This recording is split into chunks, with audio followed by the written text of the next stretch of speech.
আমাদের দাদা ছিল অনেক, আমার বাবার ছিল অল্প, আর আমরা যারা ব্রাজিল ফ্যান আমাদেরকে গল্প, তাই না ভাইরা? আজকে দুঃখ বরক্রান্ত মন নিয়ে আপনাদের মাঝে হাজির হয়েছি। দেখেই বুঝতে পারতেছেন কোন দলের লোক আমি। তো আমাদের জহিরুল সাহেব কিছু কথা বলবেন।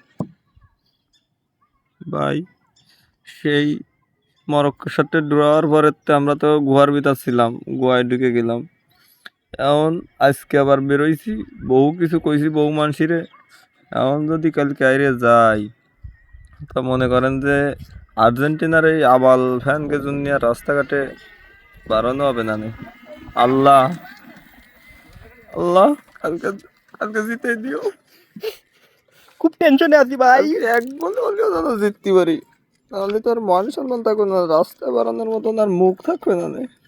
এ রাজু, জহিরুলের কিছু কইস না, খুব টেনশনে আছে। এই দেখ, মনের দুঃখে হাত কেটে আত্মহত্যা করতে গেছিল কিন্তু পারে নাই।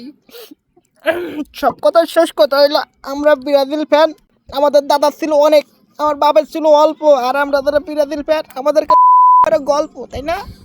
ওই যে দোয়া করো। আমাকে একটু দুঃসময় যাচ্ছে, যদিও খেলে ভালো কিন্তু গোলমোল দিতে পারতেছে না, একটু দুঃসময় যাচ্ছে। যাক, ওটা কোনো বিষয় না।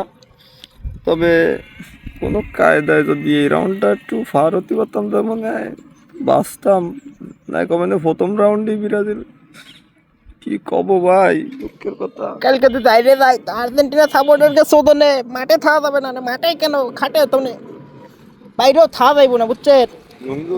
আবার ওই পাসপোর্ট আছে যদিও, ভিসার লাইন হয়েছে এই নেপালের দিক যাওয়া হবে, মানে বিশ্বকাপের পরে দেখা হবে বাইসে থাকলে। ঠিক আছে, সবাই দোয়া করেন, দোয়া করেন ব্রাজিল জন্য দিতে দেয়, বুঝছেন? চাইরখান দেয়, চাইরখান। হ্যাঁ ঠিক আছে, ওকে।